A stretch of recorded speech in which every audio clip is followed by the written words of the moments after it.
Assalamualaikum warahmatullahi wabarakatuh. Baiklah, di sini saya akan menjelaskan hasil ujian saya dengan mata kuliah penyusunan kontrak bisnis syariah. Nah, yang pertama itu dijelaskan konsep al-wa'du. Jadi konsep al-wa'du ini merupakan keinginan yang dikemukakan oleh seseorang untuk melakukan sesuatu baik perbuatan maupun ucapan dalam rangka memberi keuntungan bagi pihak lain. Yang kedua ada konsep al-ahdu. Nah, konsep al-ahdu ini adalah ikatan yang terjadi antara manusia dengan Tuhan berupa perjanjian primordial di alam rahim dan perjanjian terjadinya fitrah manusia yang tunduk pada kebaikan serta perjanjian para nabi dengan Allah untuk menyampaikan pesan atau perintah kepada umat manusia. Selanjutnya ada konsep al-aqdu. Di dalam konsep al-aqdu ini adanya ikatan antara dua hal, baik ikatan secara nyata maupun ikatan secara maknawi dari satu segi maupun dari dua segi.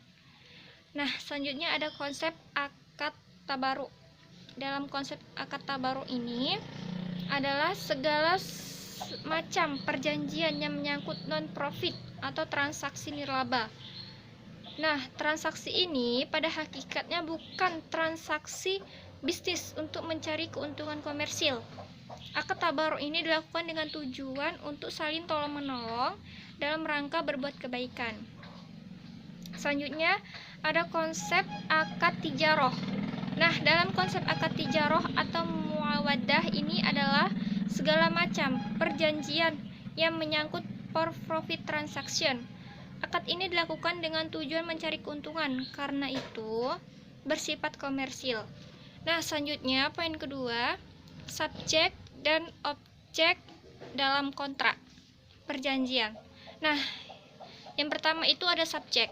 Subjek dalam kontrak adanya manusia. Nah, manusia ini sebagai subjek hukum yang telah mempunyai hak dan mampu menjalankan kewajiban dan dijamin oleh hukum yang berlaku. Selanjutnya ada badan hukum. Badan hukum ini merupakan badan-badan perkumpulan, yakni orang-orang yang diciptakan oleh hukum.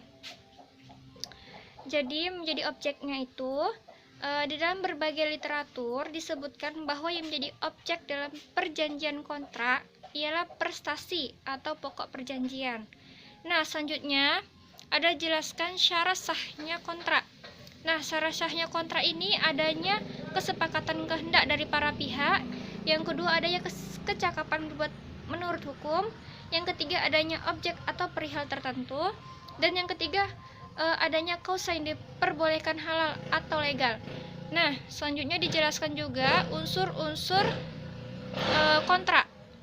Yang pertama ada unsur esensialia. Unsur esensialia ini harus ada dan merupakan hal pokok di dalam suatu perjanjian.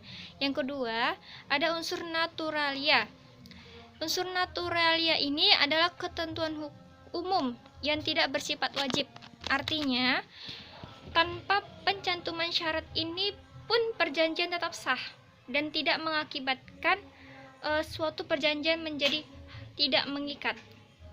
Nah, selanjutnya ada unsur aksidentalia. Unsur aksidentalia ini adalah unsur pelengkap dalam suatu kontrak yang merupakan ketentuan yang diatur secara khusus oleh para pihak. Dan selanjutnya ada hal-hal yang membatalkan kontrak. Nah, apa-apa saja, yaitu adanya memerdekakan seorang budak. Yang kedua, memberi makanan seperti yang dimakan sehari-hari kepada 10 orang fakir miskin. Selanjutnya berpuasa selama 3 hari. Dan selanjutnya memberi pakaian yang layak kepada 10 orang fakir miskin. Nah, selanjutnya itu dijelaskan ada poin nomor 3, prinsip-prinsip dalam perjanjian dalam penyusunan kontrak,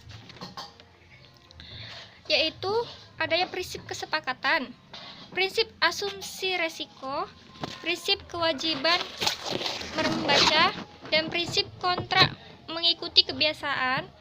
Memang sudah menjadi kebiasaan sehari-hari bahwa banyak kontrak dibuat secara baku, karena kontrak baku buku tersebut menjadi terikat, antara lain juga karena keterikatan suatu kontrak tidak hanya terhadap kata-kata yang ada dalam kontrak tersebut, tapi juga terhadap hal-hal yang bersifat kebiasaan.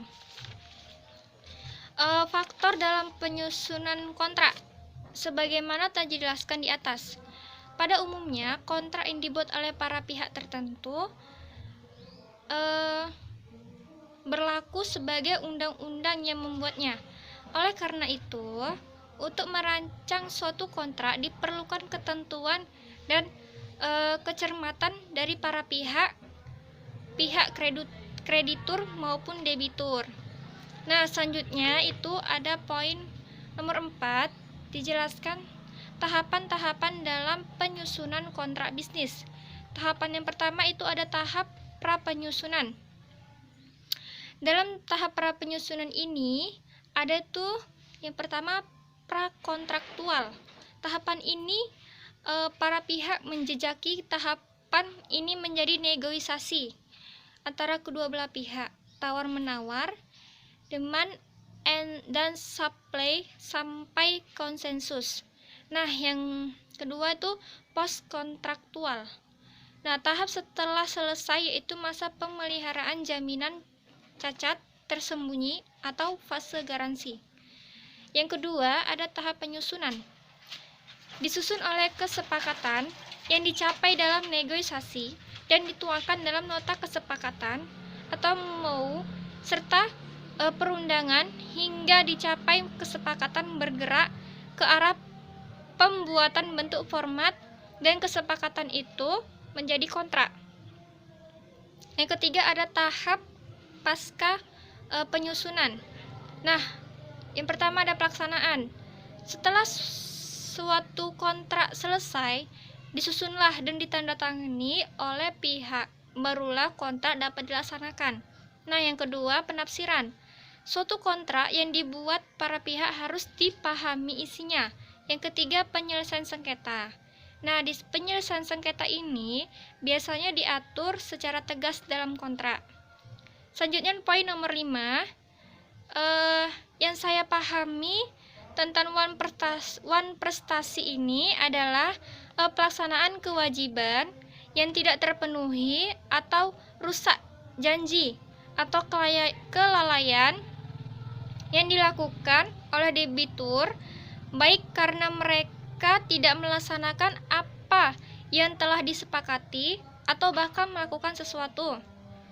Nah, selanjutnya ganti rugi.